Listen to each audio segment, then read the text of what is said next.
Welcome, everybody. We apologize for the delay. The committee that preceded us had a complicated agenda. First, let me welcome everyone here. And also want to begin, before we call the roll, to welcome one of our newest members, actually the newest member of the General Assembly, Assemblywoman Gail Phoebus. Gail, welcome. And we appreciate you subbing and sitting on this committee. And maybe you'll become a permanent member if you think you enjoy it. As I look around, it looks like we're settled. So, Phil, could we have the roll call, please? Mr. DeBam. Here. Ms. Casagrande. Here. Ms. Phoebus. Here. Mr. Conaway. Here. Mr. Lagana. Here. Ms. Lampett. Here. Mr. Scher. Here. Ms. Spencer. Mr. Bursa-Kelly. Here. You have a quorum, sir. Thank you, Phil. For the benefit of those who are with us, first of all, again, welcome. For those who are watching, apparently we're being streamed live. And for those who are listening by way of the internet, this is the Assembly Appropriations Committee. We will deal with the portions of the bills in front of us only that deal with appropriations, or if in fact there has been an amendment to the bill that has not been heard at the previous committee. We ask those who have written testimony to not read their testimony, but please leave that with us. We ask those who are part of testimony involving multiple people on one issue not to be repetitive. And we say to all of you that you will have 3 minutes to offer your testimony. And of course, if there are questions, those questions will ensue. And as the chairman of this committee, I appreciate all of your level of cooperation that we may have a meeting that moves along pretty well. Let me check and see what we're going to start with. Phil, can we have the record on A633, please? And actually, before Phil reads that, there was another thing I'd like to mention to everyone. Some I see in the audience are regulars at these. Although this is the Appropriations Committee, the state of New Jersey is not enjoying the most robust of fiscal times at the moment. So we will be moving bills today that, frankly, they are going to go into the queue as being recognized as something of interest and priority, that should money be found, that they would be able to be signed into law and acted upon. Some of the bills are yet to have fiscal notes because they're still being developed. We'll rely on our colleagues as these bills make their way and the debate occurs in the respective caucuses to hopefully have that information available at that time, and good judgment can be exercised as to whether the bill moves forward. It's in the best interest of the state, and in fact, the state does have the money. So when you see bills and you hear numbers and you say, well, how can these people be voting to appropriate money that we know the state's struggling with? It is more a process. Doesn't mean a bill that leaves here today will find its way into law, although we think they're all worthy. Otherwise, we would not be working on them. So again, Phil, if we can, we'll start with A633. Assembly Bill number 633, first reprint, establishes a pilot project to permit certain voters serving or residing overseas to vote in certain elections using the Internet. The pilot project will be for the primary election and general election occurring in the calendar year in which the bill takes effect. Thank you, Phil. History on this bill. This bill has moved through the Assembly Military and Veterans Affairs Committee on January 16th, 2014, and it was voted out 6-0. There are no amendments to this bill, and the fiscal note on this bill tells us there is a price tag associated with it. It'll have to be weighed. We have one person signed up to testify, Barbara DeMarco, Jonathan Brill, and in favor. Barbara, is there a need to testify? And it would be only on the appropriations portion of the bill. The bill's already been heard in previous committee. I understand that. And Mr. Chairman, the only thing I ask for your indulgence on is Assemblyman Bob Anderchek asked me to read into record that has already been accepted to the record. And then the second thing is there were amendments drafted to this bill. I believe they'll be heard. They were to be heard in this committee. They will definitely be heard in the Senate on Monday. So the amendments hopefully will reduce that fiscal appropriation to where it's almost not necessary. Thank you. I'm just confirming those amendments aren't with us just yet. So I guess we'll have to marry up. And we're not doing the amendments today. So we'll have to see what happens out of the Senate side. But thank you. That was concise testimony. The chairman always appreciates that. Thank you so much. Seeing no one else, Seeing no questions from the committee, bill is moved and has second. Roll call, please, Phil. Mr. Maya. Yes. Ms. Casagrande. Yes. Ms. Phoebus. Yes. Mr. Conaway. Yes. Mr. Lagana. Yes. Ms. Lampett. Yes. Mr. Scher. Yes. Ms. Spencer. Yes. Mr. Bercy Kelly. And yes, the bill is released. Congratulations to those associated with it. And just for clarification, the letter from Assemblyman Andrzejak is part of the public record. Pass it over to Phil. We'll ask for the record on A1583/S579.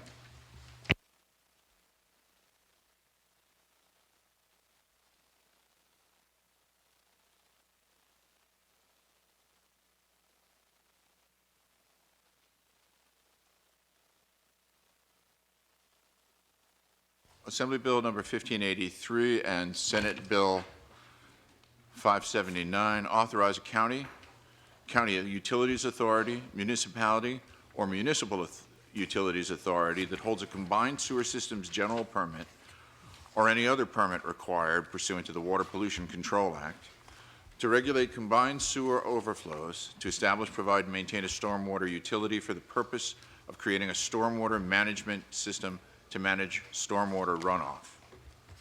The bill authorizes those entities to finance the creation, operation, and maintenance of the stormwater utility through the imposition of user fees. Thank you. This bill made its way through the ATU committee on January 16th of 14. On September 11th of 14, the bill was transferred to the Environment Committee and then reported and voted out by a vote of 4-2 to 1. Are there amendments on this, Phil? No, sir. And there are no amendments. Assemblywoman Spencer, who is the chairperson of our Environment Committee, is one of the sponsors or engaged in this. Grace, you have anything care to add? No, Chairman. Thank you. Let me read into the record those who have signed up. Ed Pasternak, New Jersey League of... Ed, who are you? I can't read your writing. Conservation voters. Very good. Thank you. In favor, no need to testify. Jeff Tittle, Sierra Club. In favor. Jeff, where are you? We're putting Jeff in favor. We're going to put him in no need to testify. And if he did want to, we will let him offer later.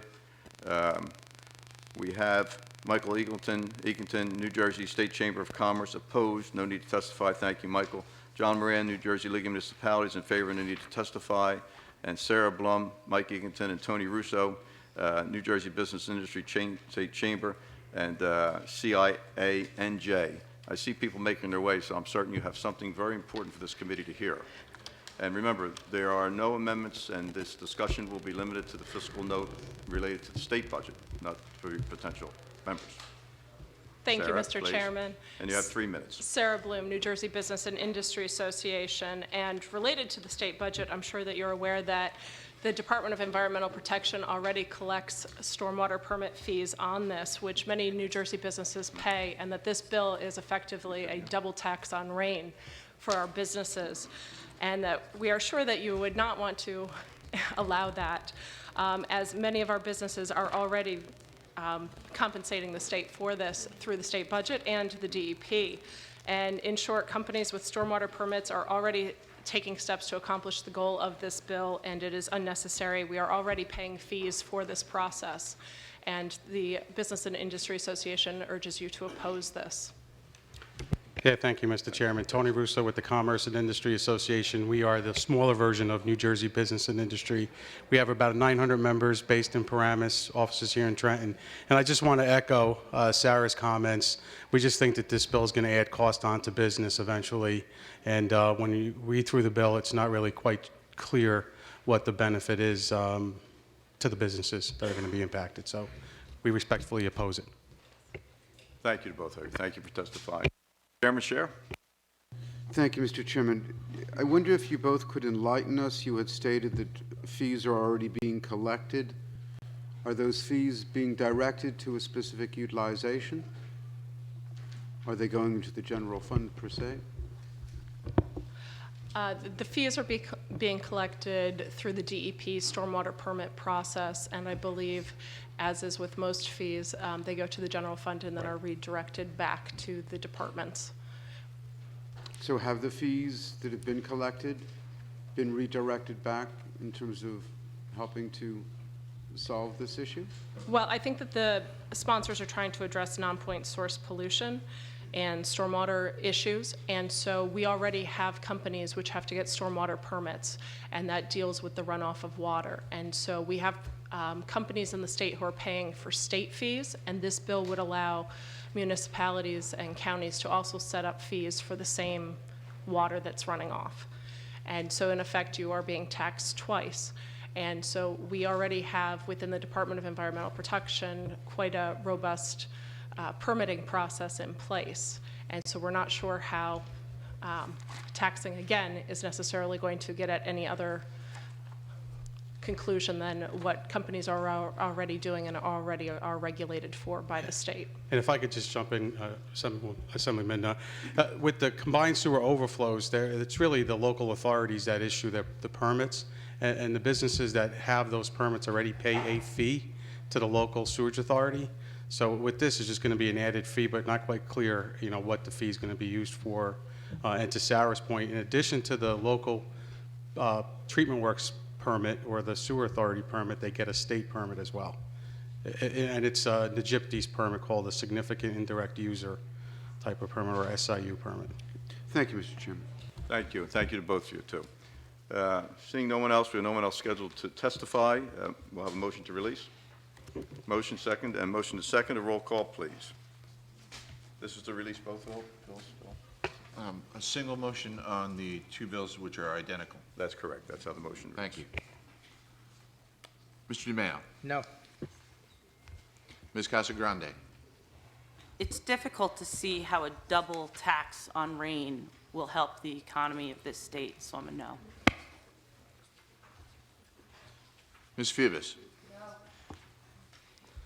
Mr. Conaway. Yes. Mr. Lagana. Yes. Ms. Lampert. Yes. Mr. Scher.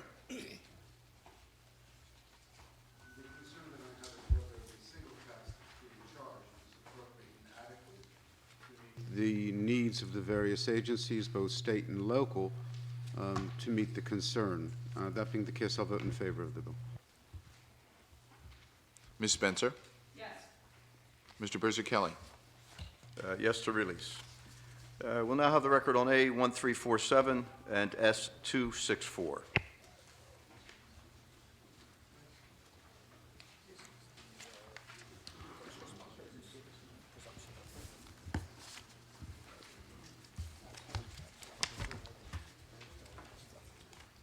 Assembly Bill Number 1347 and Senate Bill 264 create a rebuttable presumption of workers' compensation coverage for public safety workers and other employees in certain circumstances. Thank you, Phil. We have a number of people signed up. Mike Eganton, New Jersey State Chamber of Commerce, opposed. No need to testify. Thank you, Mike. Mike Wallace from NJBIA is also opposed. No need to testify. And thank you, Mike, as well. I think it's Pat Breslin, NJM, opposed and no need to testify. Thank you, Pat. Chris Stark, initials of ICNJ, opposed, no need to testify. John Moran and Paul Bent, the League of Municipalities, I have you as opposed, but it seems you missed the box of no need to testify. Did you feel you needed to speak? Brief will be very good, and welcomed, I might add.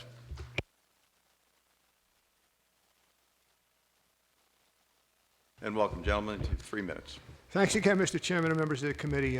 First of all, we want to thank the sponsors and the advocates for the amendments that were done on the Senate side and in the Assembly Labor Committee. They have muted our concerns. However, 3 outstanding concerns remain, and these affect the state budget as well as local budgets and as well as our volunteers.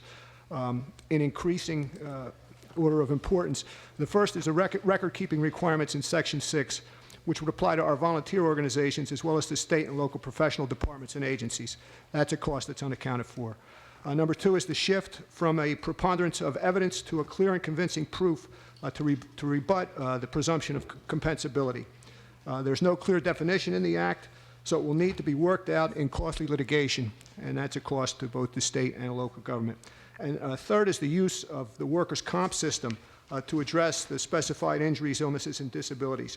This will force New Jersey taxpayers and local taxpayers to subsidize the federal Medicare program, not only going forward, but the Act will apply, and the language is, for any claim initiated prior to the Act. For those three reasons, Mr. Chairman, we oppose it. Mr. Chairman, just to clean up here, I wanted just to clarify some things, and my testimony has already been distributed to the committee. But I wanted to be clear, a lot of proponents for the legislation will tell you that this is done in other states, and to a degree they are correct. However, there's an attempt to compare apples to oranges here, where they will identify states, and yes, there will be a presumption in those states. However, a good number of states, first off, don't put it in their workers' comp system. They put these types of claims into their pension system. Those that do put it in their workers' comp system, more often than not, have a cutoff at age 65, so that if the individual in question is over 65 years of age, they don't qualify for the presumption. And the reason for that is they're going to be in Medicare. Paul, if I may, could you be concise about the appropriations portion of this bill? As, you're going into details of what the bill does. That's already been well vetted at the briefs committee. The fiscal impact. So anyways, talking about the fiscal impact, not to belabor John Moran's points, I would direct you to an article that I provided the committee out of Maryland. 2012, they expanded their presumption program, much more narrowly defined than the bill that's before you right now. And since 2012, they have seen a doubling and in some cases a tripling of their workers' comp costs. And it is destroying their volunteer fire departments. And further, unlike New Jersey, Maryland doesn't require by law that they have workers' comp. So in Maryland, what they've done is they've dropped the requirement, and companies aren't picking up the workers' comp insurance for their members. In New Jersey, we don't have that option. The only other way around it is to increase taxes, and I don't know how you get this above the 2% cap. Thank you, Paul. Any members of the committee? Chairman Scher. Gary? Thank you, Chairman. Let me first compliment the sponsors on the bill. This is a wonderful bill. There's no question about it. I just have one small question, Mr. Chairman, and not wanting to be in any way misinterpreted. I'm trying to understand what exactly will the bill cost the state? Do we have any estimates whatsoever? I have, under the fiscal and regulatory impact that was prepared as part of our notes, I'm gleaning it to see if there is a direct number that's presented to us, and I don't see that. So I think this is one of the issues in bills, as I described at the top of the meeting, that the fine-tuning of what it will mean to our budget, potential state budget, will have to be thrashed out as this bill moves through the process, which from here, of course, goes onto the floor. But prior to that, I think there'll be a robust caucus discussion and clarifying what this costs and what the benefits are against what it costs. But I am not reading a single number, Gary, associated with it. Now, Mr. Chairman, I appreciate that, and I join you in interest of the social policy of this bill, promoting it. On the other hand, obviously, I think we need to have a firm understanding of what the financial impacts are, and the impacts are both to state as well as local entities, at least according to a note here that we have before us from the OLS. I certainly look forward to that clarification and understanding as being of secondary but nonetheless fundamental importance to how the bill goes forward. Thank you, Mr. Chairman. Thank you, gentlemen. Thank you very much. Last people to be heard on this, if in fact they feel a need to testify, Pete Guzzo, George Borick, Ron Rapley, and Jean Pierce, I'm sorry. It's a large group, FOP, PFA, HPHE, in favor. Now, as you join to sit here, remember, we're looking for testimony associated with the state's appropriation associated with this. This bill is going to pass from this committee today, so we don't need to be reschooled on the benefits of it. It has been well vetted prior to coming to us. So can we be as concise as possible? Peter, you want to start? Thank you, Mr. Chairman. I have with me Gene Pierce from the Health Professional and Allied Employees, Ron Bakley from the Fraternal Order of Police, and George Boyack from the firefighters. They won't speak unless you have questions. So I'm just going to address the appropriations portion of it. But let me start off, and if I'm passionate about this, is because I've had the honor for years to represent these groups. When we talk about cost, let's look at the cost to those first responders who run into a 9/11 situation. Peter, I'm with you. Okay. My father's a volunteer I just had to fireman. get that point there. The, All right. the point is made just by the fact that you are here. Okay. And we are grateful to all of you, and you know that. Now, this Peter, bill, pick it up from there. this bill was vetoed by the governor a couple of years ago because of what he said were costs. The bill has a number of amendments to it, which I won't go over unless you wanted me to address them, that have reduced the focus and reduced the cost of the bill. I'm not going to address those unless you want me to. But let me address the fiscal note that was presented where it says, without any certainty. There's no new cause of action created by this bill. The only way there could be an increase in cost if there were new causes of action. This bill simply says, rather than have a long, delayed, drawn-out workers' comp system where respondents have the advantage to call in doctors and delay this, where the individuals who have to present their claims don't have the wherewithal to deal with this, it reduces it to a rebuttable presumption. So there's no increase in causes of action. And again, let me repeat this. The only way there could be an increase in cost if there were more claims. If there are more claims, it's going to be because of terrorist attacks, biological incidents, carcinogenic exposures. So the only way you're going to reduce the cost is to reduce the claims, and we have no control over what these folks and their members are exposed to. Now, let me address the Medicare question, because we've been discussing this bill for years, and I keep hearing this cost about it's going to shift the cost from the federal government to the state. First of all, in 1980, Congress passed the Medicare Secondary Payer Act, and I'm just going to take a minute to highlight this because it's important, which mandates that Medicare cannot pay for medical treatment for a work-related injury or illness. Only if all or part of a claim is denied by workers' compensation may Medicare then make what is called a conditional payment. The payment is considered conditional because it must be repaid to Medicare as part of the resolution of the workers' compensation claim. This is nothing new. Medicare has been secondary to workers' compensation for the last 35 years. So when the opponents of this say this is going to cause a shift, this bill is not causing a shift. That's been the federal law for 35 years. Unless you have any other questions in terms of the cost, we rest our case here. You're very concise and to the point, and that's helpful on the clarification on the Medicare as well. I'm looking down the 10th panel here. We have no one else scheduled to testify. Thank you to all of you. There are no amendments on this bill. The chair will entertain a motion. Thank you. Motion heard and seconded to release. We'll have a roll call, please. That's a single motion for the two bills. Is that correct? Mr. DeMaio.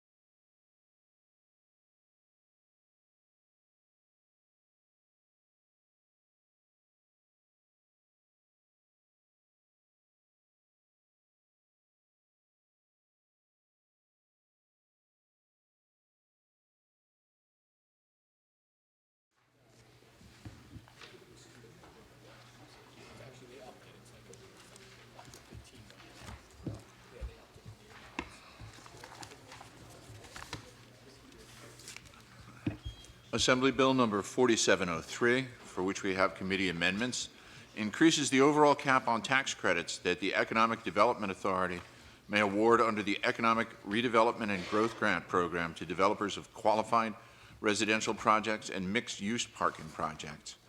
Increases that cap overall from $600 million to $715 million. And Phil, there are amendments on this? Yes, sir. And could we have those just for clarification? The amendments increase the cap tax credits. The bill, as it comes to us, increases the cap by $50 million. And the amendments increase the cap on tax credits by $40 million to include a category of projects located in an urban transit hub municipality that hosts the campus of a public research university. And they increase the cap on tax credits by $25 million to qualified residential projects located in a Garden State growth zone city that is the seat of state government. I wonder where that would be. It's very clever, very good. Thank you.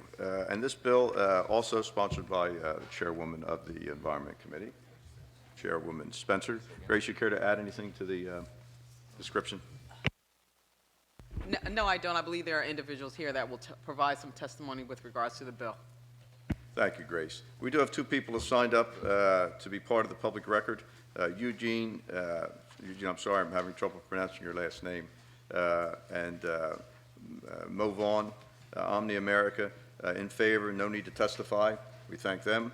Leroy Jones, Jr., in favor, no need to testify. Thank you, Leroy. We have no one on the schedule. The amendments have been read. The chair will entertain a motion to release as amended. Motion made and seconded. We'll have a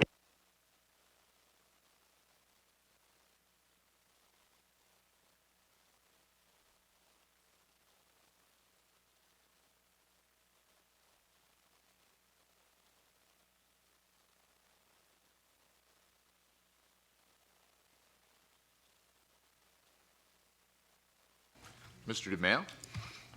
I can't support this because, quite frankly, the bill was adding 50 million to the original number, and now we're up to 115 million.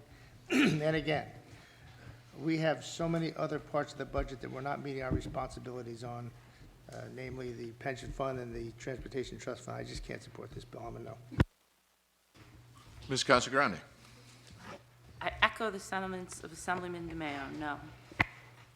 Ms. Phoebus? Mr. Conaway? Mr. Lagana? Ms. Lampett? Mr. Scher? Ms. Spencer? Just want to remind everyone that this is a tax credit. So, I understand the concerns that are being raised with regards to the budget, but this is a tax credit for development in those specific areas. With that, yes. Mr. Percy Kelly? yes, and the bill is released. Thank you, everyone. We'll now have the record on A 2325 S 1279.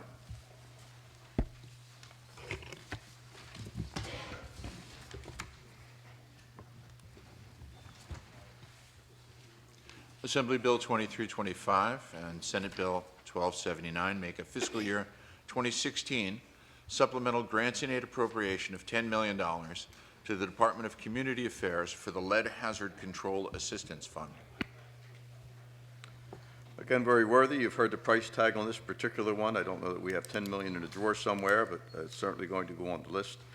Last Assembly action was November 9th, 2015 by the Assembly Health, AHHO. The vote was 4-0.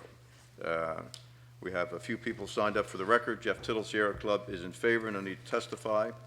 Thank you, Jeff. Ann Venderin, New Jersey Citizens Action, in favor and no need to testify. Thank you, Ann. We have Niles O'Malley, I think, childhood-led emergency response, in favor. Is there a need to testify?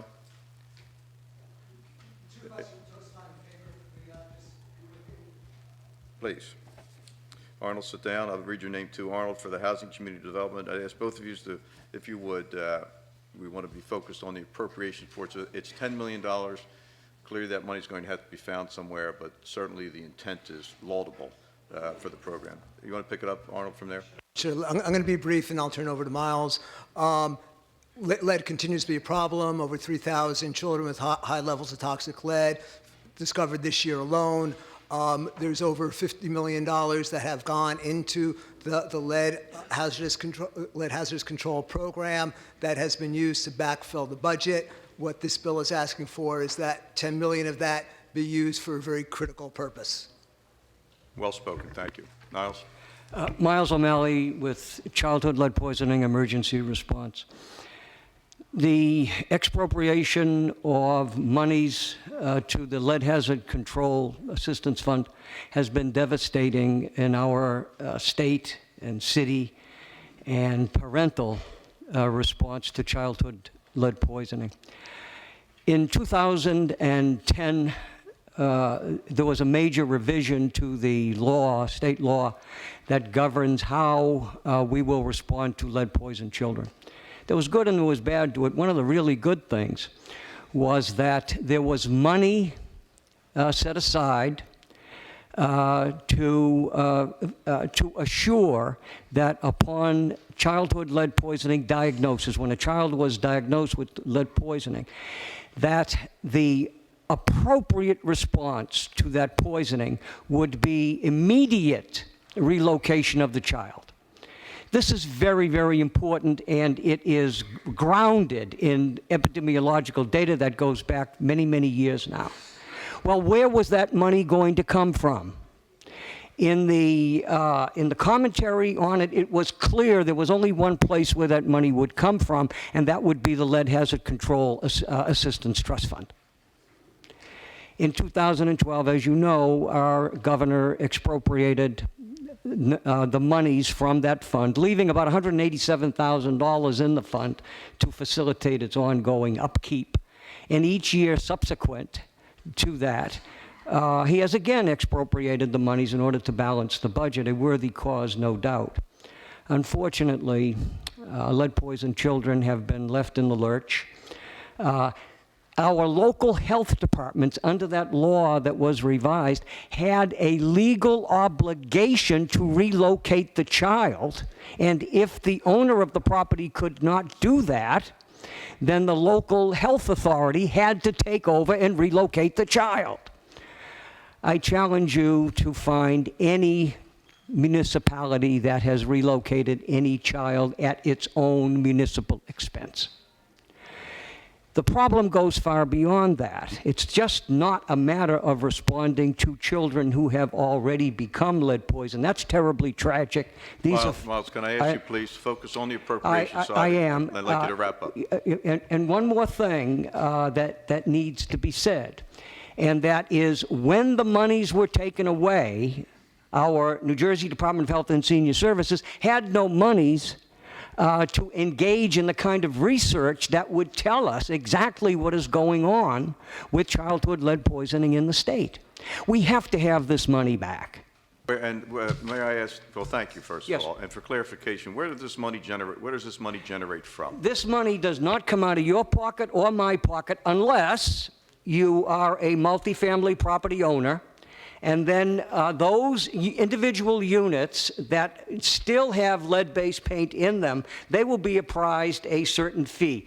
The intent there was to kind of push the big property owners into getting rid of lead-based paint, And which is the source. how much? The other source is every gallon of paint sold in the state has a surcharge placed upon it. Now that is a tax that is spread over fundamentally the And Miles, how much does that generate a year in your estimation?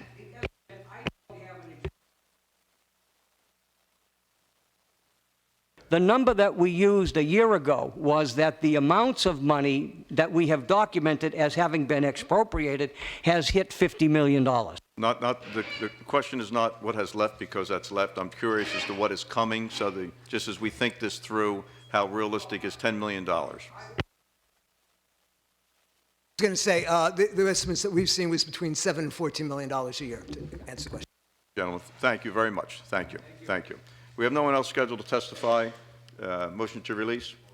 Motion second, please. Roll call, please. Mr. DeMaio. No. Ms. Casagrande. No. Ms. Fivas.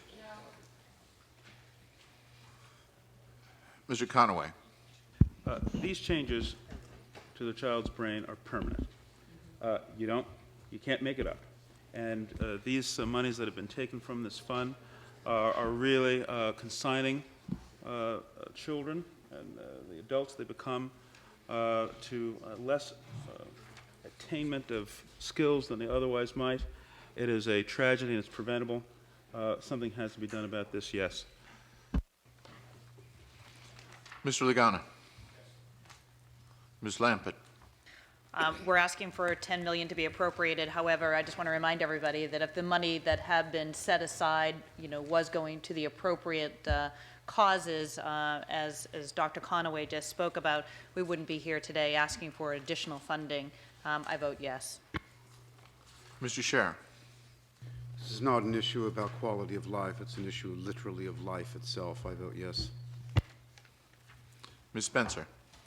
As the sponsor of the bill and as someone who has seen individuals, young children, friends who were diagnosed with lead poison and now to see them functioning as best they can as adults, it's important that we make the proper appropriations and that those children who are exposed to it get the care and treatment that they're needed and that the homes are abated to what they should be. And with that, I vote yes to move this bill. Mr. Brissett-Kelly. Yes, and the bill is released. Thank you to everyone who participated. We'll now have the record on A4770.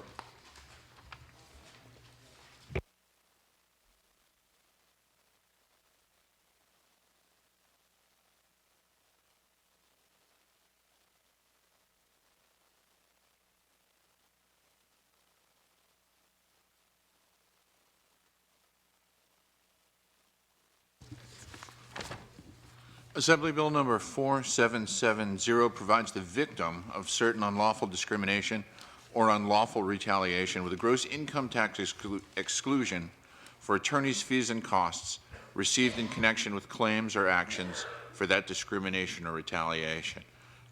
The bill does not affect the current system for determining how New Jersey eventually taxes those fees and costs to the attorneys. Thank you, Phil. We have Bruce Moran, Justin Burns, New Jersey State Bar Association, both in favor, both no need to testify. Thank you very much. See no one else scheduled. Chair will entertain a motion to release. Motion made. Second, please. Second is heard. Roll call, please, on A4770. I'm sorry, before the roll call. Assemblyman Lagana, you're the prime sponsor. Did you care to add anything to the statement? I'm sorry, I missed that. Thank you. We'll continue with the roll call. Mr. DeMaio. I'm not trying to show favoritism to Assemblyman Lagana, but I'm a yes. That's a nice gesture. Ms. Casagrande. Yes. Ms. Fivas. Mr. Conaway. Mr. Lagana. Ms. Lampert. Oh, it's my bill, I'm sorry. Mr. Scher. Ms. Spencer. Mr. Brissett-Kelly. Yes, the bill is released. Just to clarify the record, I was on the wrong page, which happens often. I happen to be the prime sponsor of that bill. In that case, I am trying to enter Thank favor you, with thank the you. It's very sponsor nice. of the bill. Right. And Joe, you're very gracious in accepting my request, and I have nothing to add. Thank you. We'll now have the record on something. We'll have the record on A4638.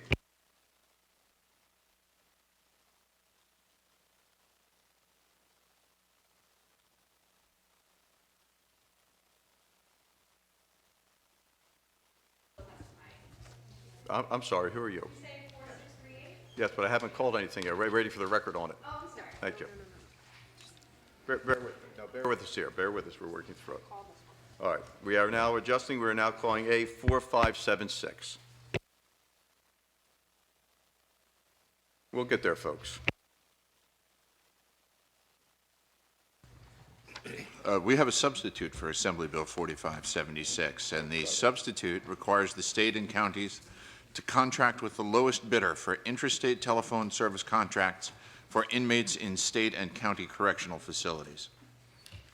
This is an issue that's been floating around. I think this is Assemblyman Johnson's bill. I'm looking for the page. It is. This is really, really good stuff. We have two people that have signed up. No, we have three, I'm sorry. We have Roseanne Scotty, Drug Policy Alliance, in favor and need to testify. Thank you, Roseanne. We have Reverend Eugene Square, I'm mispronouncing, I'm sure, New Jersey Aid, in favor. Reverend, do you feel a need to testify because we'd like to move the bill out of committee? And it'll be strictly on the appropriation side to the state. Please sit down. And then we also have I'm sorry, Chia Wang, is that correct? Thank you. Thank you, Wang. In favor. Folks, you are certainly welcome. We ask you to be brief. Reverend, come forward. It doesn't hurt to have God closer to us. You said. Yes. I was still concentrating on mispronouncing an Italian name. I do it all the time. But Reverend, if you start, you have 3 minutes. And again, I remind you, we like to keep it to your comments to the impact of appropriations on the budget. The bill's already been heard.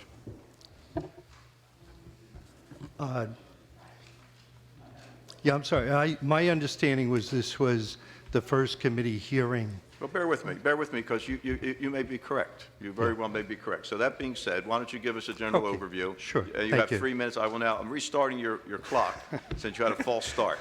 Okay, There. thank you. You're all set. Yeah. I don't want a man of the cloth leaving unhappy. Please, Okay, no, I won't be, I'm sure. But I'd like to thank Chairman and members of the committee for allowing me to speak today. My name is Father Gene Squillo. I'm a retired pastor, St. Patrick's Parish in Jersey City, and I'm speaking on behalf of a statewide coalition of religious and civic groups, the New Jersey Advocates for Immigrant Detainees. The New Jersey Advocates have been working in coalition with the New Jersey Phone Justice Campaign to end exorbitant phone rates for all people held in correctional facilities in New Jersey. My focus will be primarily on the immigrant detainees.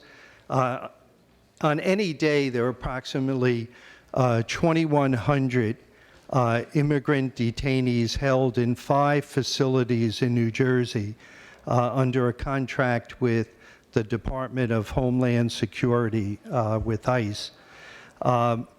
They are held here in custody, but they can be moved from any place in the country and be held here in New Jersey.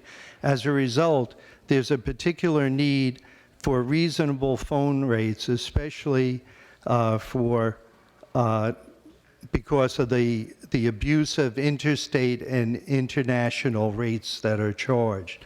We're pleased that New Jersey has entered a new contract for inmate calling service in August at the per minute rate of less than 4.5 cents, bringing the rate to among the lowest in the country. This has provided much needed relief to those incarcerated in the state and their families.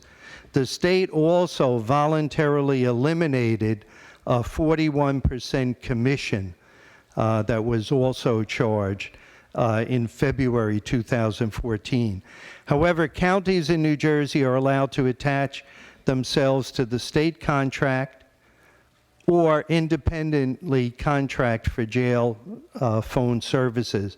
Currently, we're aware of 4 counties with independent contracts under which they take a cut ranging from 50 to 70% of the cost of the phone call. The phone rates in those counties are as high as $7.50 for a 15-minute collect call from Bergen County Jail, generally $20 for a 15-minute international call, but Hudson County, I'm sad to say my own home county, offers a phone card at $45 for 15 minutes for international calls. Reverend, can I ask you to please, if you'd wrap up? Okay. Well, I brought a graphic with me, which is in everybody's folder, which one of the inmates at Hudson County gave to me the other day. And I asked him what it portrayed. He said it was one of his fellow detainees. And I said, well, what does it portray? He says, it shows the loneliness, the isolation that my friend feels. And when I look at him, he says, I feel the same loneliness, the same isolation. And really what this bill will do, it will allow inmates and detainees in New Jersey to keep contact with their loved ones and family members at a reasonable rate that won't burden their family members. That contact with family and loved ones, it obviously advances the potential for rehabilitation of those who are incarcerated and hopefully leads to a prevention of recidivism. So I thank you. Well, thank you, Reverend. Great. Assemblywoman Spencer asked me to raise a question. You mentioned a couple counties in there. What counties are they? Yes, Just there, for The reference. ones that have independent contracts that you are alleging have exorbitant costs. the 4 counties are Bergen, Cape May, Passaic, and Salem. Thank you. Ma'am, did you care to add anything, not being repetitive? Is there something else you'd like to add? No, absolutely not. This is a story by our volunteer whose son is incarcerated. And my name is Jaja Wand with the American Friends Service Committee. And just allow me really quickly, her testimony is really short. She said, my name is Mary Ann Cool, and my son is in prison in Southwood State Prison in New Jersey. When he was first in prison, it was a shock to our family emotionally and financially. It was extremely important for us to stay in constant contact with my son to understand the best way to support and provide moral support. The cost of these calls were about $5 a call. With legal cost, bail, and other costs associated with prison, the cost of phone calls became an extreme burden for us. I realized it was more like a mandatory bill I could not afford. Phone calls to my son provide a lifeline to reality. Life in prison is harsh, cold, and artificial. It is hard for me to understand how we expect people to re-enter back into society without being able to connect with society outside of prison walls. We only make that process harder. High phone rates for phone calls are a punishment for both prisoners and families of prisoners. It sets a standard where poor people are discriminated against. If we truly are looking to rehabilitate and versus demonize and punish, then this matter should be addressed immediately. Thank you. Thank you, and that's what the action of this committee will begin today. Thank you very much for your testimony. The chair will entertain a motion to move the substitution. Oh, no, sorry, excuse me. Assemblywoman Spencer wanted to add to the record. Yeah, I just have a question before you go. Do you have the names of these companies that are providing the services? I mean, you can provide it through the chair if you don't have it in front of you. If you can gather it in. Phone companies, the GTL, which is the Global Telelink. They usually have most of the contract. Thank you. Thank you, Grace. We're on to, so this is a motion to release a substitution. Motion, please. Made. Second. Second is heard. Roll call, please. Mr. DeMaio? I'm going to abstain for now. I was a yes on this, but I want to learn more about the substitution before we do It's all technical in nature, John. Just technical. I'm going to stay abstention for now. Ms. Casagrande? Yes. Ms. Phoebus? No. Mr. Conaway? Yes. Mr. Lagana? Yes. Ms. Lampett? Yes.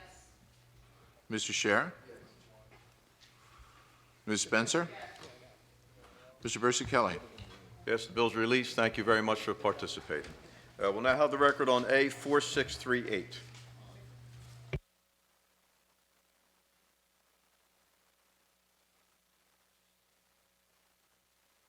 Assembly Bill number 4638, with amendments, is designated Leah's Law. The bill requires the Division of Child Protection and Permanency and the Department of Children and Families to implement a caseworker safety intervention plan. The plan would, at a minimum, establish specific procedures to follow when a caseworker is faced with and responding to a situation that poses a threat to the safety and well-being of the caseworker, specify when to request the assistance of the Human Services police officer assigned to the local office and how to initiate such requests, and be posted in a conspicuous place in the local office, and a copy of the plan would be provided to each staff member assigned to that office. Thank you. We have a few signed up. Ann Vardaman, New Jersey Citizens Action, in favor and need to testify. Seth Hahn, representing the CWA, is in favor. Seth, do you need to add to the record? Could I please? Yes, please. Sit down. Can I bring in a couple workers up? You may. As many seats as we have, you're welcome to bring them up.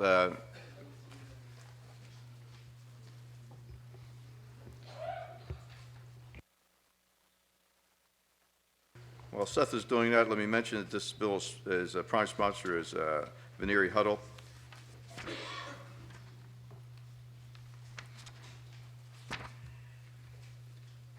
Seth, it's pretty straightforward. You have 3 minutes, sir.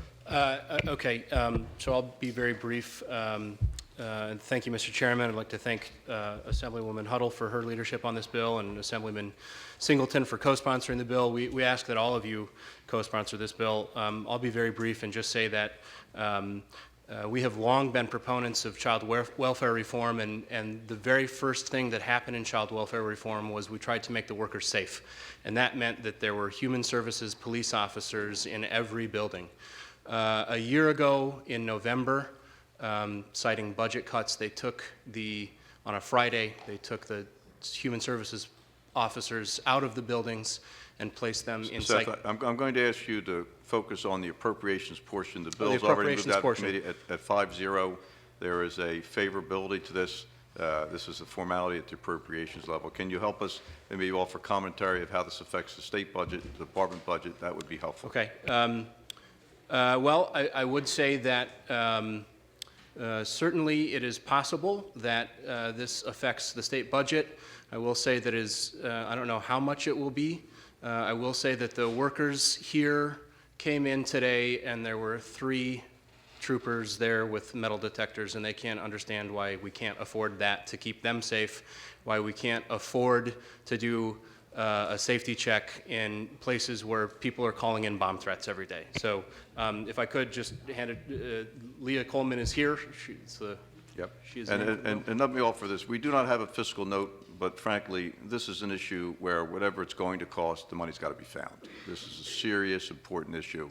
Delivering these services to kids and dealing with these broken families needs to be done in a way that our workers who are trying to be so helpful can be safe. Now, did you say, would someone else like to add a further comment? Leah Coleman, for whom the law is named, is here. I guess, could we briefly just say a couple things here? Well, Leah, first of all, welcome. And if you'd like to contribute to the record, please. Well, thanks for having me, first of all. I guess most of you guys know last year, November 17th, I was stabbed 23 times by a client in my workplace. Getting on the elevator, it was a hello, no argument, and she proceeded to stab me. I screamed for help, and it took forever for somebody to get there. It seemed like forever. People were just watching, and the police that we didn't have, they didn't come, so they relied on, I guess, the local police department. And even though they're stationed across the street, their headquarters are across the street, it took them more than 20 minutes to get there. And I think that's a disservice, and it's a disservice to not only the workers, but to also the families we serve. Because what I don't hear a lot of people talking about in the narrative about what happened to me are the children who witnessed what happened to me. They were there visiting with their parents, and they were children who had already been traumatized by being separated from their families, and now they're re-traumatized in a place where they're supposed to be safe. So where are you safe, and how do you make somebody... Chair will entertain a motion to release, and this is with amendments. Motion made and second. A roll call, please. Mr. DeMaio. I'm going to be an abstain for now until I fully understand the cost. Ms. Casagrande. Ms. Phoebus. Mr. Conaway. Mr. Logano. Ms. Lampett. Mr. Scher. Appreciating the chairman's guidance and direction on this bill as on all bills Vote in favor. Ms. Spencer?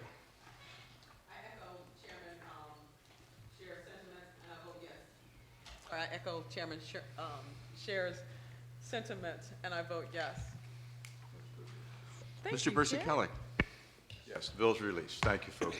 You have to continue to work, though, because we've got to find the money, so you continue to raise the voice. Thank you. We'll now have the record on A1405 and S726.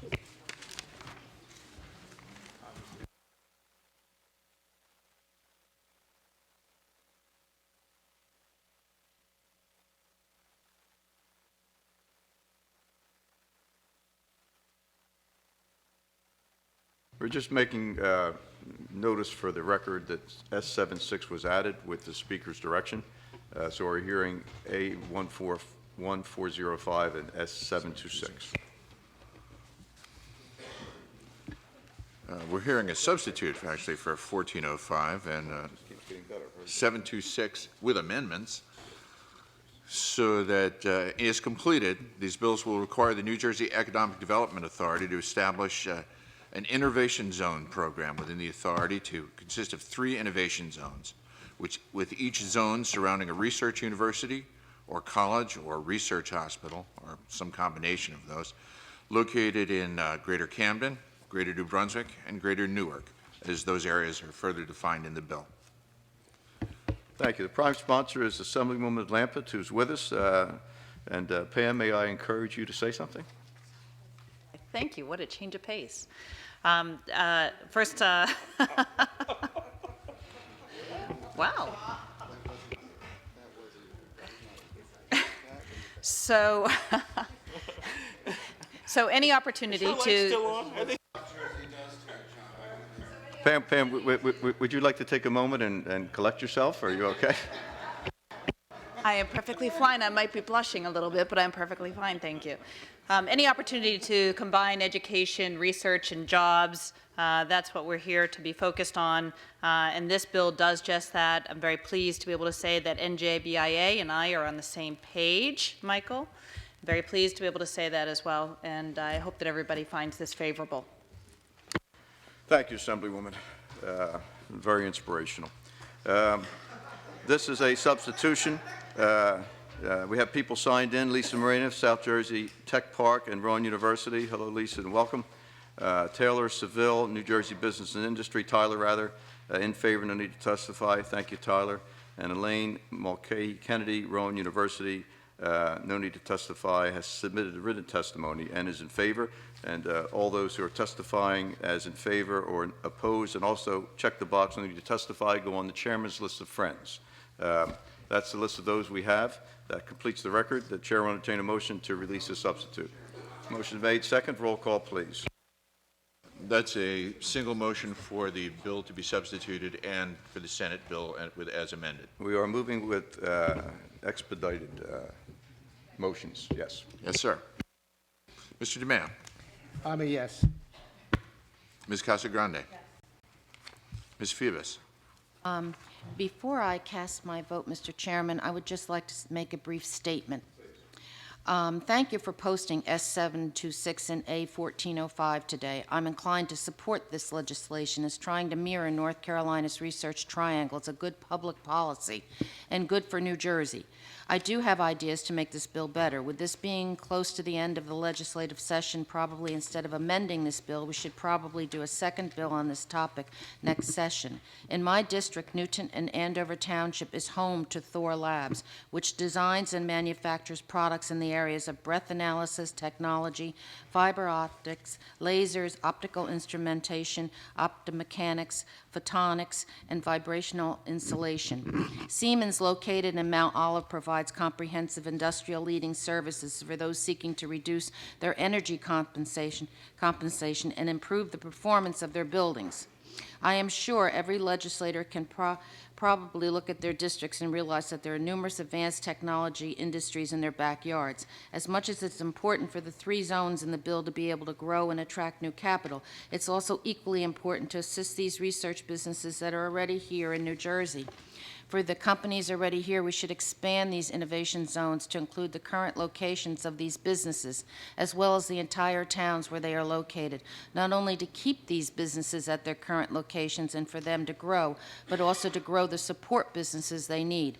We shouldn't create a situation where we are pitting one part of the state against another. We need to work together, not only to attract new advanced technology industries from other states and other countries to the areas outlined in this bill, but to protect these important advanced technology industries that are already here throughout the state. Thank you for your patience in allowing me to read this statement, and I vote yes. Thank you, Assemblywoman. Mr. Conaway. Mr. Lagana. Ms. Lampett. Mr. Scher. Ms. Spencer. Mr. Bursa-Kelly. And yes, and the bill is released. We'll have the record now on A4834, and this is the Assemblyman Logano bill, which was previously misdirected when I miscalled it. We'll have the record first, and then, Joe, if you care to add commentary to it, we'll jump in. 4834. Assembly Bill Number 4834, for which we have amendments, allows certain businesses that have previously been approved for a grant under the Business Employment Incentive Program to direct the New Jersey Economic Development Authority to convert the grant to a tax credit. Thank you, Phil. Assemblyman, you care to add to it? Very briefly, given the economic climate in the state and trying to encourage businesses to come into New Jersey and stay in New Jersey, and in light of the promises that were previously made, I think that this was a fair compromise with many of these businesses who did the right thing, continue to do the right thing, and you know, we're ranked second to last in the country for business as a business-friendly state, so we need to do better than that, and I hope that this can help. Thank you, Assemblyman. I mentioned that Assemblyman Logano is the sponsor. Both myself and Chairman Scheer and Assemblyman D'Angelo have joined him on this bill. Read into the record, we have a number of people that have signed in to contribute to the record. Jennifer Adams, Fidelity, in favor, no need to testify. Thank you, Jennifer. Kirk Morgan, in favor, no need to testify. John Hullid, New Jersey Retail Merchants Association, in favor, no need to testify. Charles Lincolns, Ace Group Insurance, in favor, no need to testify. Andrew Music, New Jersey Business and Industry, in favor, no need to testify. And Michael Eganton, New Jersey State Chamber of Commerce, in favor. Michael, you seem to have forgotten to check the last box. I just want to say thanks. You're welcome. We'll put you down as in favor, no need to testify with a thank you. Thank you, Michael. The chair will entertain a motion to release with amendments. Second. Motion made second to release with amendments. Roll call, please. Mr. DeMaio. Yes. Ms. Casagrande. Yes. Ms. Phoebus. Yes. Mr. Conaway. Mr. Lagana. Ms. Lampett. Yes. Mr. Scher. Ms. Spencer. Mr. Bursa-Kelly. Yes, the bill is released. Congratulations to all associated with it. Thank you. We'll have the record on A4763.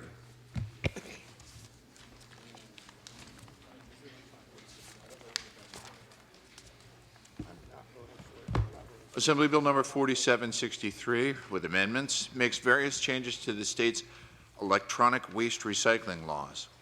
The bill requires each manufacturer of covered electronic devices to provide for the collection, transportation, and recycling of its market share in weight of all covered electronic devices collected in a program year. This requirement replaces the current law's mandate that each manufacturer provide for the collection, transportation, and recycling of its return share in weight, as estimated by the Department of Environmental Protection. Thank you. This bill is sponsored by Assemblyman McKeon and Assemblywoman and Chairwoman of the Environment Committee, Spencer.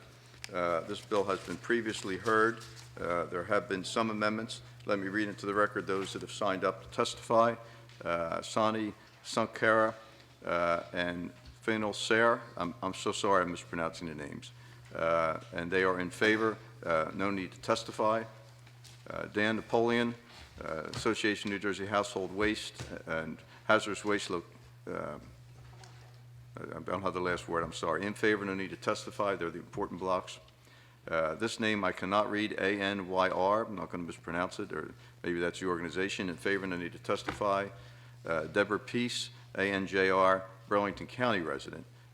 In favor, no need to testify. Ann Moore, Burlington County, in favor, no need to testify. Ernie Colwang, Ocean County Department of Solid Waste Management, in favor, no need to testify. Joanne Gemedin, County of Union Recycling Office, in favor, no need to testify. Michael Eganton, the New Jersey State Chamber of Commerce, is opposed, but did check the correct box of no need to testify. Thank you, Michael. Frank Brill, Marie Krasen, ANJR, in favor, no need to testify. Thank you. John Holub, New Jersey Retail Merchants Association, he is opposed, but no need to testify. Sal Anderton, representing Samsung, opposed, no need to testify. And John Moran, New Jersey League of Municipalities, is in favor with no need to testify. Now we'll go to the list of the acquaintances, but not necessarily friends of the chairman.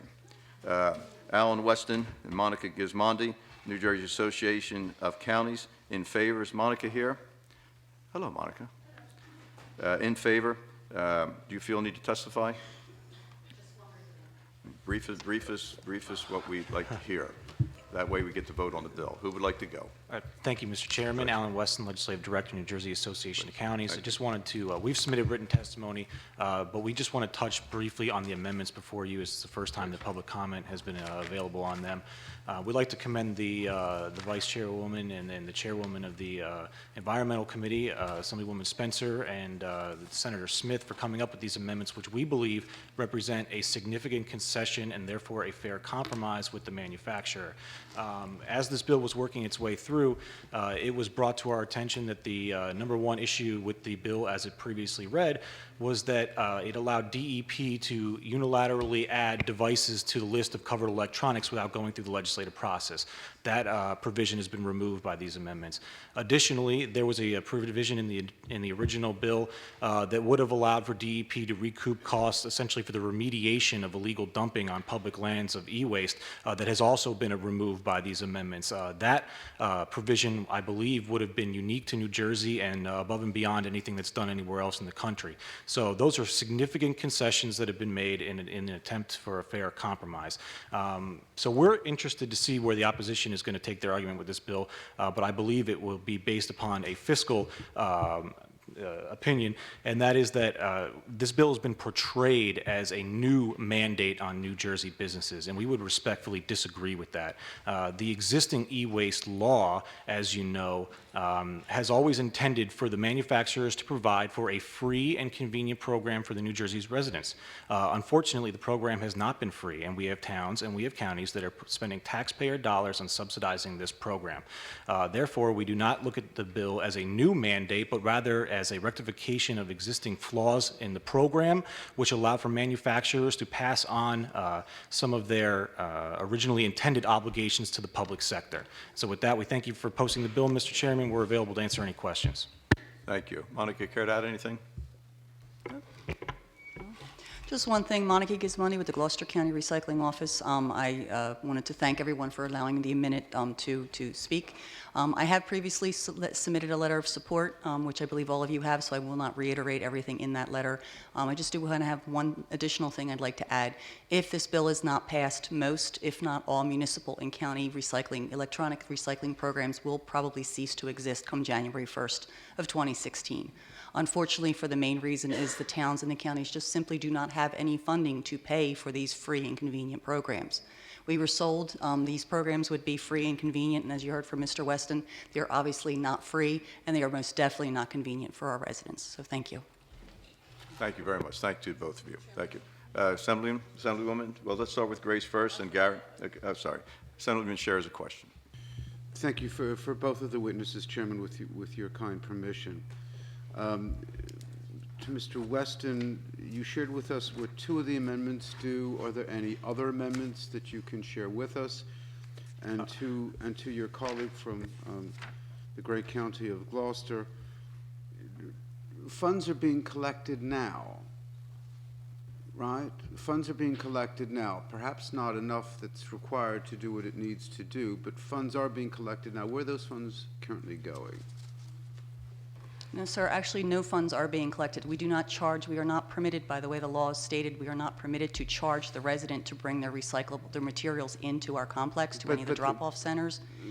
Forgive me, the companies that are being affected by this legislation, right, producers of various electronics, they're paying a certain amount currently, are they not, for disposal? I'm not quite sure what it is, but the amount that they're paying is not, they're not paying us directly, they're paying a middleman, a recycler or a collector. Basically, the way the program is set up now, the towns and the counties offer a drop-off center for residents to bring the materials in. A recycler would come in, pick up the material, take it to their facility, sort it out, and then send a bill to the manufacturer. So the cost to the counties are in terms of location as well as publicity? We are actually being charged for the actual recycling, the picking up of the material, which was never the intention of the original law. The law was for us to offer a drop-off center for the residents to make it convenient, so because the way electronic waste is no longer allowed to be put out to the curb. It is no longer allowed to be landfilled per the current law. So the residents need a location to be able to take these materials. Unfortunately, if they can't put it out to the curb and all of our drop-off centers go away, there's not going to be any place for the resident to conveniently take their television or their computer to get rid of it. And so the cost to the counties are to We're being charged by pick our... up and bring to. The county inherently eats the cost of whatever it is to operate the drop-off zone. The costs that we're referencing are that, you know, as you questioned, the manufacturers essentially get an obligation which acts as a hard cap from DEP at the beginning of the year as to what they are obligated to pay for. They then enter contracts with various vendors who then respond to RFPs in which we are supposed to get no-cost RFPs in order for those vendors to come, pick up the material, and recycle it properly. So the costs that we're referencing are not the costs that are associated with actually operating the drop-off locations, but there have been towns and counties across the state that have actually had a weight that has not been picked up free of charge. It is a weight that we are subsidizing with taxpayer dollars because there are no vendors responding with no-cost RFPs, and the manufacturers, although they try to work with us at first, usually our pleas fall on deaf ears after a short amount of time. To answer your other question, I'm not aware of any other amendments, but perhaps Assemblywoman could answer that question. Thank you, Mr. Chairman. Thank you. And the amendments were described by Phil early on. There are four, and they are in the notes. Thank you to both of you, by the way. Very, very helpful. We have Sarah Bloom, Mike Eganton, Tony Russo, New Jersey BIA, State Chamber, CINJ collectively are seeking amendments. Sarah. Michael wants to stay your friend. See, Michael, now I feel so badly that you don't feel comfortable in this public discourse that this chairman likes to encourage just with a time frame that meets my attention span. And Mr. Chairman, I'm going to defer to Sarah. Sarah, can you be brief on what amendments you think you'd like to have other than saying don't do it at all? Well, Mr. Chairman, as you know, businesses are good corporate citizens and the leader in sustainability in our country. And on behalf of those members of the Business and Industry Association, one of the most glaring things in the bill that we would like changed is the definition of consumer. I believe at the moment it covers everyone except for business. And when you look at what we are trying to recycle within the bill, many of them are found in your office. They range from printers to faxes to computer parts. And so we find it somewhat unfair that you're asking business to pick up the cost of the program, but then not encouraging business to also use the program and recycle. But we do want to thank Chairwoman Spencer for working with us on some of the more onerous parts of the bill that gave open-ended authority to DEP and removing that. However, further looking into this bill, there is still some areas that DEP has new authority in, and I don't believe we have a fiscal note, so I can't tell you exactly what the cost is going to be for all of this. But it does allow the DEP to decide some of the convenience standards, create a state plan, set prices for vendor services, and change targets during the year.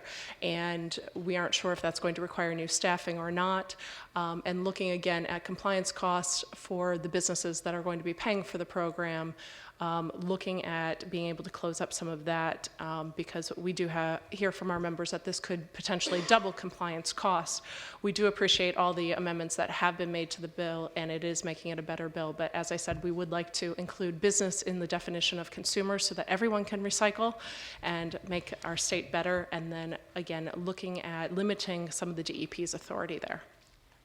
We'd all like to limit the DEP's authority in one area or another, I'm certain, but thank you, Sarah. And so your comments are duly noted. Grace obviously is listening. So whether there can be an opportunity for additional floor amendments or there has to be work done and we come back in first quarter remains to be seen. But thank you to both of you. Thank you, Chairman. We have one person excuse me, bear with me. Favorite lame duck. When you say double compliance costs, what's the average compliance cost right now, and what will that double to our New Jersey businesses? Well, again, that's depending on what the manufacturer's market share is for the product. And so I can't necessarily give you an average cost because it's going to depend on what they're producing and selling. But I think we do have some manufacturers here who may be on the witness list. I'm not sure. Thank you. Oh, before you go, one more. Chairman Scher had a question. Gary? Thank you, Chairman. The two individuals who had the pleasure to testify just a few moments ago suggested that the counties or municipalities, but at least some select counties, are being forced to absorb the cost of picking up the materials, delivering them to a central county site, and et cetera, and that there are costs involved for which they are not receiving reimbursement. Now, if they're not receiving reimbursement, that means that they've got to increase my county taxes to pay for whatever program they're instituting. I'm trying to understand the disconnect. Could you help me understand? Well, I can try to Chairman Scher, and as you know, businesses pick up 40% of the property taxes in the state, so we're very concerned about keeping them down too. I've got to tell you, businesses are paying too much in taxes, and so am I. Let's center in on this. I'm saying that we are very concerned. We've got an interest in this as well as keeping down those costs. And I think that what we would recommend to the counties is perhaps being able to pool best practices, because there are some counties that do this very effectively. I know Morris has a program in place where they're able to encourage all of their different taxpayers to come in. They actually do have a small business program for recycling as well. And perhaps it can be more through the best practices so that counties that have been able to negotiate these contracts and get their costs in line could share with other counties and help them out with that. We also have different manufacturers which have formed partnerships and have programs to help coordinate some of the manufacturers' recycling obligations, and working together with them as well. I think we may be able to bring some more best practices to light. I think when the program all the things that you're describing are extraordinarily admirable. I would hope that they would have been implemented yesterday rather than speaking about prospectively in the future. As for my Chairman.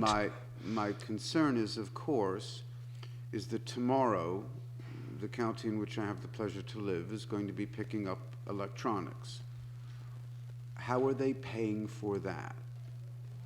And why isn't it logical to look to the manufacturer of these goods and say that this is an inherent cost involved with the lifespan of this good, right? Why isn't that an appropriate analysis to make?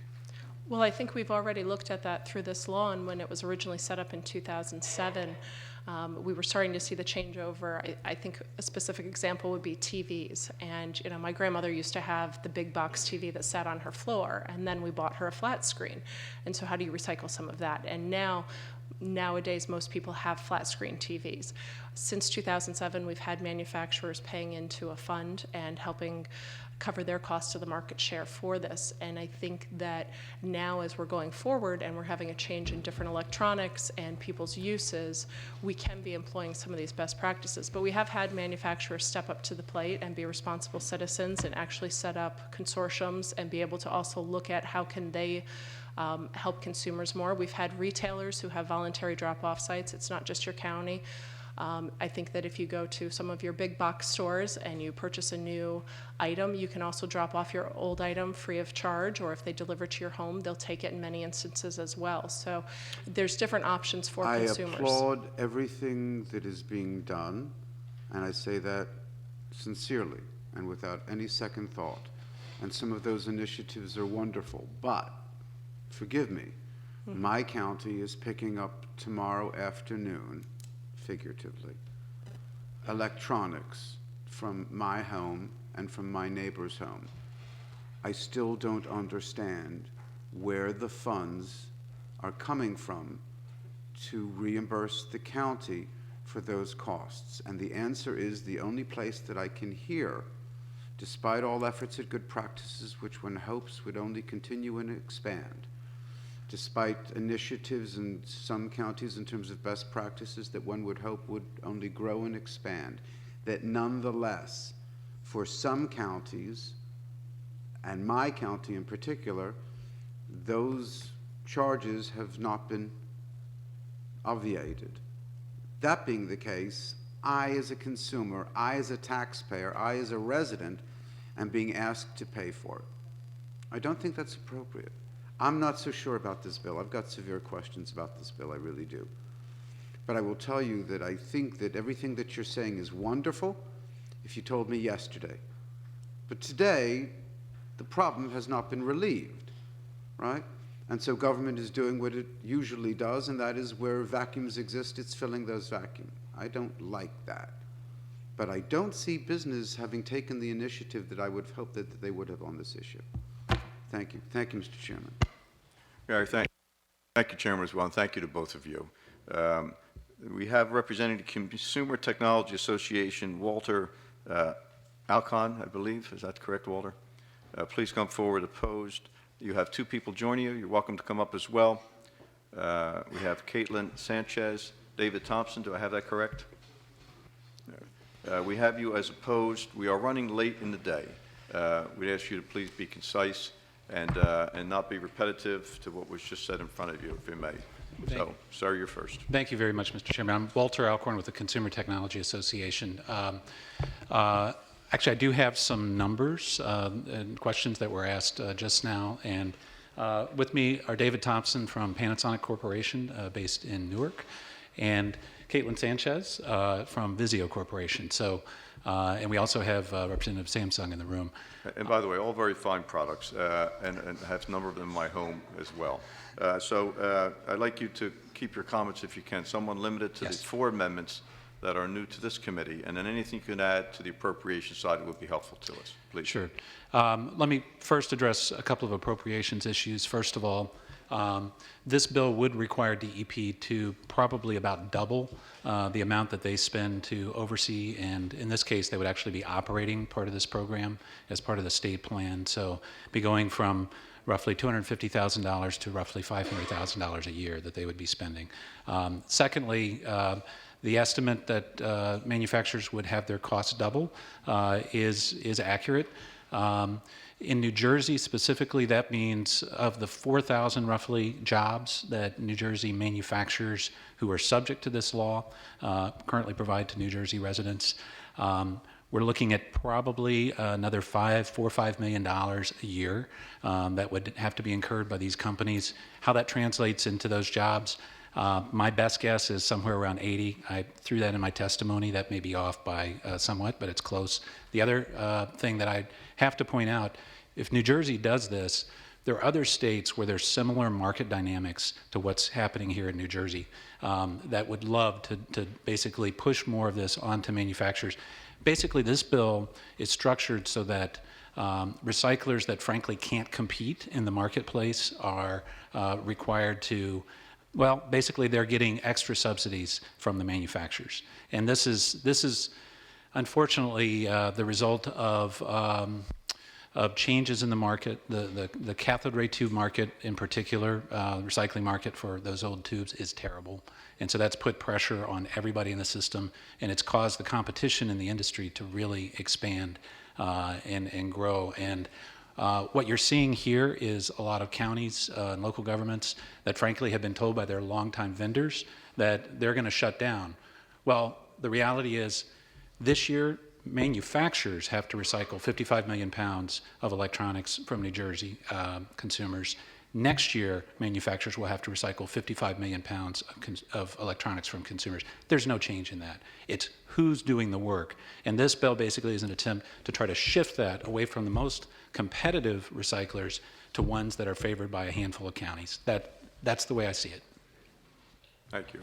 Anyone care to add to that without being repetitive? That's the key. David? Yes, my name's David. My name's, yeah, that's good. Red's good. My name's David Thompson with Panasonic. There you go, good, sorry. David Thompson with Panasonic, and thank you all for the opportunity to be here on behalf of our 800 Newark and Harrison employees who will be affected by this legislation. And first, for the record, I would like to take issue with the statement made by the representative from Gloucester County, in that my organization has reached out to Gloucester County and others and made an offer for cost-free recycling for consumer electronic devices that are covered by this law. So I would take issue with that and would look forward to speaking with the representatives from Gloucester County and others about what we're trying to do to collect and recycle products. I'm concerned particularly about the state program, our state plan that this bill would create or potentially create, and believe as... But David, I'd ask you to concentrate, if you would, on the 4 amendments, because the bill's been vetted elsewhere. We're not the Environment Committee. We're really looking at the numbers. We do have a little latitude here because of the 4 amendments. And I think that this is a new plan. It's part of the amendments in the bill that will, as Walter Alcorn said, would double manufacturers' cost, and these will be passed on to New Jersey consumers in the form of probably a hidden tax. So we have a concern about that. It will increase those costs. I do think that there are certain things that the DEP can do now under the current law that would save the burden of creating a new program, and that is they can address a number of the problems that people have given voice to over time. They could issue targets for manufacturers much earlier. They currently do that at the end of the year, which doesn't give anyone enough time to plan, including us, the local governments, the recyclers. That could be done with almost cost-free to the state. They can also increase targets under the current legislation. So I'm sorry, I feel badly interrupting you, but I'm asking you to help me in an area you're not addressing where we are today. Okay. You're too broad in your commentary that was probably delivered at the previous committee. Again, this is about the impact of the appropriation for the state side and the 4 amendments that are being discussed. And Mr. Chairman, I'm trying to suggest that we can better control costs for the state under the current statute by having the DEP do certain things differently. That's all. Thank you. Ma'am, can you add anything that hasn't been said? That's the most important part of the equation. I will do my best. Okay. So I'm Caitlin Sanchez. I'm here with Vizio. I would like to say that one of the biggest concerns that we have as a company is you need to understand that this legislation, the prior legislation, the new legislation, even with these amendments, requires my company, a company that never manufactured CRTs in the history of our company, to now pay and offset the cost of recycling those CRTs made by our competitors. So this is a huge burden on us. We are all for supporting the environment, supporting recycling. We are happy to recycle our own products. But when we are being burdened with the cost of recycling things that we never made, and now I see this new amendment coming in place that will double my cost. So whether I recycle over 7 million pounds now or 7 million pounds next year, if I'm forced to use a state-sponsored plan, I am positive that my cost will at least double. Because in a competitive marketplace where I can go and negotiate contracts and get a good competitive rate for the recycling, that makes it an efficient and effective program for my company as well for the state of New Jersey. Thank you. You're welcome. Thank you. And thank you to the 3 of you. Thank you. We have 3 more people signed up to testify. I'm going to ask for even increased brevity. We are at 4 o'clock. We have, and all these are in favor. Jim Erstwhile, New Tech Recycling, in favor. Jim, do you really need to, do you need to add anything that hasn't been said? And you're welcome to if you have something new. We have you in favor. Are you in favor? Please come forward. As Jim is coming forward, Larry Hardy, Willingboro Township. Larry, are you here? And do you have anything to add that hasn't been said? Yes, I do. Come forward. And then we have Linda Krambach, Cape May County Municipal Utilities Authority, in favor. Linda, are you here? Now, you drove the longest. I almost feel like you need to say something, so please come forward. You're at least going to sit up front. Whether you add something or not, it'll be your choice. Okay. We're going to start. Who was up first? I'm sorry. Jim, you're first. Yes. And welcome, and please try not to be repetitive. We know your position. Mr. Chairman and members of the committee, thank you for having us here today and the opportunity to testify. I will be brief. My name is Jim Entwistle. I'm the president and owner of New Tech Recycling. We're a New Jersey-based employer that employs your constituents. I have testified 3 times in front of the Senate Environmental Committee, 1 time in front of the Assembly, 1 time in front of Lieutenant Governor in the Red Tape Review Commission, which I think some of you people have heard me speak before. I represent the recyclers that can't compete in the New Jersey marketplace. I guess that's what I'm being labeled as. New Tech has been an NJDEP recycler for many, many years, over 10 years. We have serviced counties such as Union, Mercer, Hunterdon, Warren, and Somerset counties. What the manufacturers are talking about is control. Just 2 quick points. They want to control the flow of this law. Larry, I'm sorry. Jim. Jim, I'm sorry. It's okay. We need you to concentrate on the amendments. Yes, sir. And the appropriation side, because the testimony you seem to be starting was probably given at environment, and this bill has been heard there. So can you add to those areas? Yes, I can. They're talking about the doubling of the staff at the DEP. I have not heard any of those type of issues come up through my meetings with the DEP.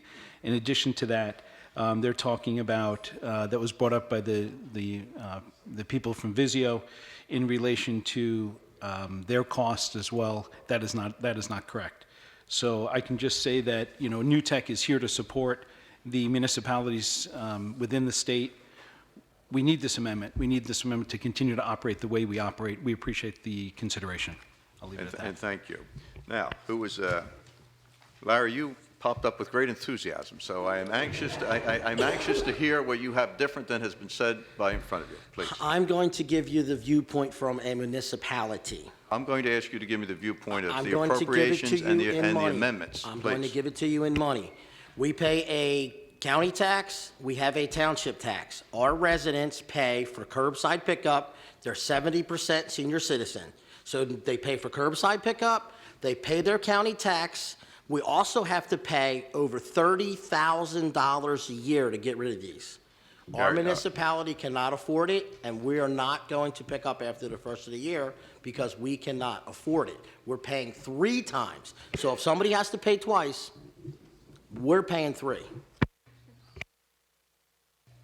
Now, from Cape May County, driving the longest distance today, I feel like you should get a small appliance as sort of a door prior or something of that nature. Hello. I didn't realize recycling even happened in Cape May County. The area seems so pristine. I didn't realize any waste was generated. Well, I have some interesting facts for you then. Linda, do you have something to add that hasn't been said? I do. And thank you, Mr. Chairman and members. Actually, 1 million pounds on average out of a very small county like Cape May. We have, out of season, about 100,000 residents. You all know what Cape May County is. We get an influx from May to wherever. We're trying to figure out. But Linda, if I may, because yes, please. Okay. The only thing that I really wanted to add was this. These components are ever changing, ever changing. It is hazardous waste. Televisions, we now are getting, besides the boxes that someone just referenced, the 1950 TVs and things like that that are coming in that have leaded glass, that we're trying to find the dollars to get that recycled. We now have the LCDs coming in, which contain mercury. That hasn't even been brought up here. So new technologies are coming on for which aren't even addressed in this bill. I support this bill. I really think we have to move on it. Thank you. Thank you. And thank you to all 3 of you as well. Thank you for everybody that participated. That concludes those who have signed up. The chair will entertain a motion to move with amendments. Motion, please. Motion second, please. Second is heard. We'll have a roll call. Mr. DeMaio? It's late, I'm not going to get into it, but I'm a no. Ms. Casagrande? No. Ms. Phoebus? Mr. Conaway in the affirmative. Mr. Lagana?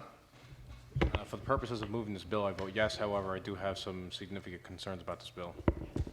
Ms. Lampert? I have the same feeling about this piece of legislation, but to vote it out, yes. Mr. Sharon? Ms. Spencer in the affirmative.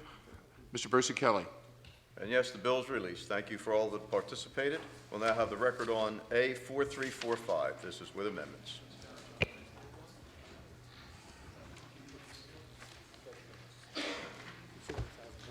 Assembly Bill 4345, as amended, requires an annual appropriation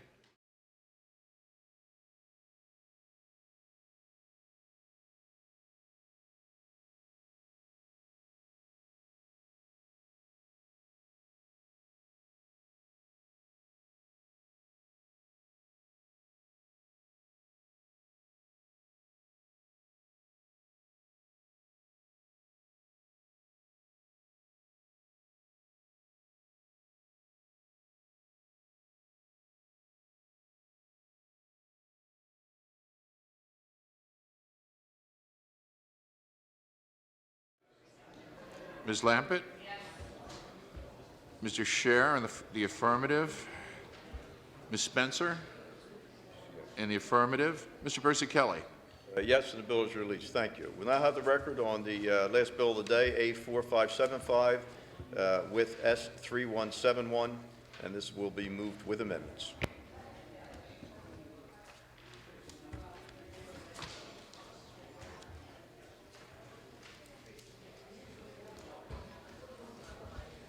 Assembly Bill number 4575 and Senate Bill 3171 with amendments create a definition of certified mail to include private express carrier service, provided that the private express carrier service supplies confirmation of mailing, which may be completed electronically.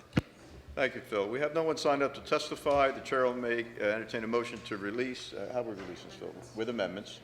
With amendments. Roll call. Single motion for the two bills. Single motion for the two bills. Motion, please.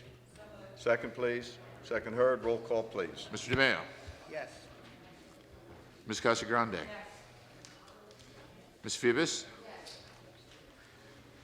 Mr. Conaway in the affirmative. Mr. Lagana. Ms. Lampert. Mr. Scher in the affirmative. Ms. Spencer in the affirmative. Mr. Bersi-Kelly. Yes, the bill is released. Before I wrap up today's business, let me say to Assemblywoman Casagrande, in case we don't meet again, I thank you for your service on this committee, Carolyn. I appreciated you very much. You always contributed. I'm very, very grateful. We may meet again or maybe one more hearing, but I wanted to say that for the record. Thank you. The business of this committee stands concluded. We are adjourned.